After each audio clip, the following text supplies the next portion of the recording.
Hello, ladies and gentlemen. My name is Dr. Anichukwu Gozerima Mechi, and a lot of people call me Happiness Ambassador for Worried Men and Women. There is a particular song I love so much that says, happiness is something, if you give it away, then it comes right back to you. It is just like saving money. Without investing the money, you won't make more money. Own your happiness and give it away, then it comes right back to you. Now, Own Your Happiness is a project that is designed to bring to you some level of understanding about why you ought to be happy. You have the right to be happy. You're supposed to be happy.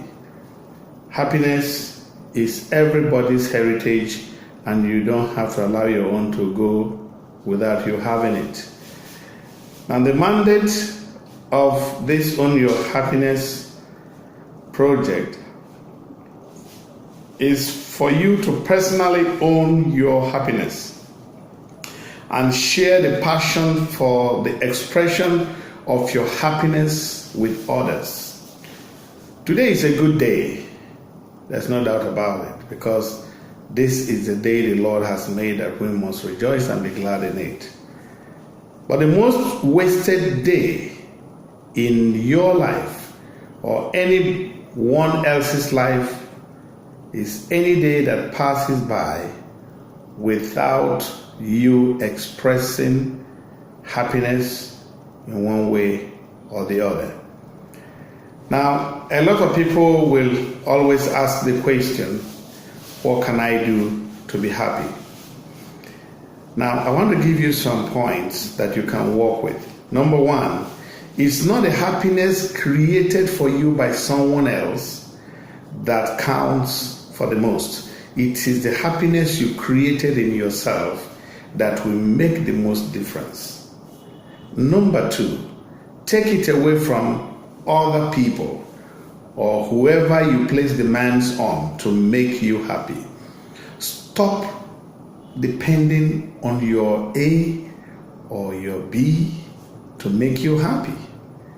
Expecting that will not truly make you happy. Or even assuming that when you get married, you're going to get happy, you're going to be happy, or peradventure you think it's when you buy a new car or you build a big house, that is what is going to make you happy. I think that thought is in error. Number three, because of this need for you to be happy, you need to become responsible for making yourself happy, independent of your achievements, independent of anyone else, independent of your children, your wife, your uncles, your brothers, your sisters.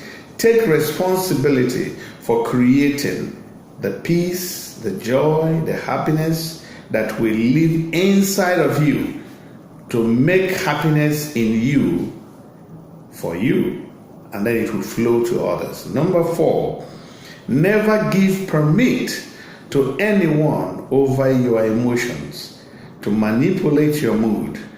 Own your own happiness. If you have money, enjoy it, because it's not going to last forever. But if you are suffering and presently you don't have so much money to meet your needs, don't lose faith in God. Don't lose faith in yourself, because your suffering is not going to last forever too. Now, I want to suggest to you that you create your own story of happiness. Create your own story of happiness is important.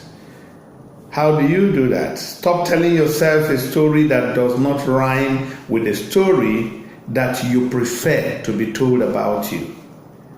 And I think when you choose that story to be told about you, God has a way of nodding to it and saying, sure, if you feel good about this, you can as well have my support. Now, number two, challenge the source of bad news that is making rounds around you, making round around your life. Number 3, change the way you talk to yourself that make you to feel bad in the inside of you. Rewrite the script. Whatever you're feeling inside of you is a script that was written by you inside you. So you've got to rewrite the script. And if you rewrite the script, of course, you are capable of planting a garden of happiness in your life and for your family. Praise God. Change the relationship that determines the control of your mood. There's a relationship that often comes to like alter your mood. I mean, you've got to let it go. You know, there's a relationship. There's some bosses. They don't just feel. Until they put you at a point of being extremely, sad. They don't feel happy themselves. And I found that also in some religious settings where some, senior ministers, senior pastors, and sometimes the way you address your junior ones is really, really just doesn't make them happy. I once asked someone, I said, if your person who is your head in the course of your religious service to God, for example, if you get to be wounded, like a soldier wounded in the battle, will he nurse your wound?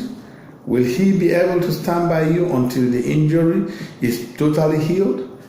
What if by mistake you kill someone? Will that person say, no, stop trading blame and just say, come on, what has happened, let's see how we can help this person out of this problem? Or will he contribute to your problem?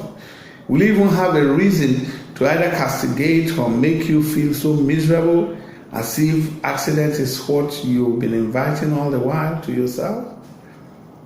Now, if you are in such state, you need to really understand whether you truly belong where you ought to be happy or not. These are things that will enable you to know that.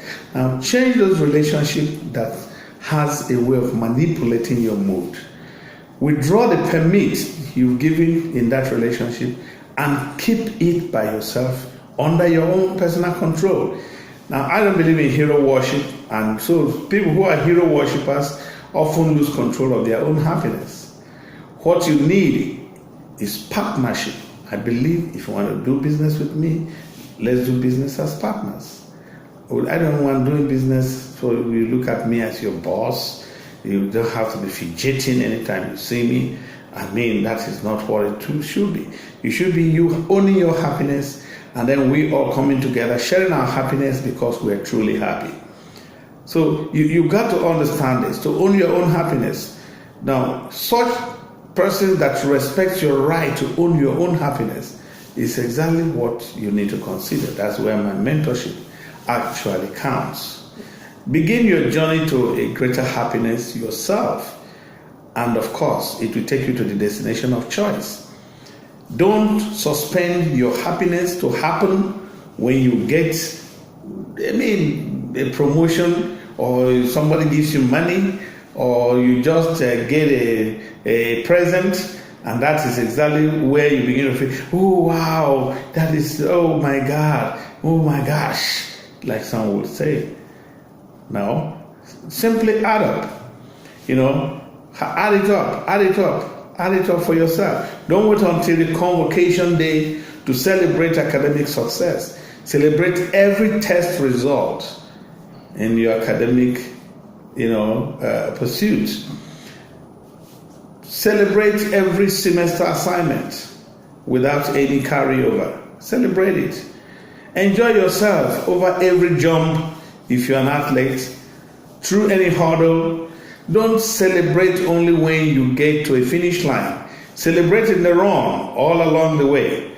Some people think that when they make $1 million, when they make $1 million naira, that will be the time they're supposed to be so happy.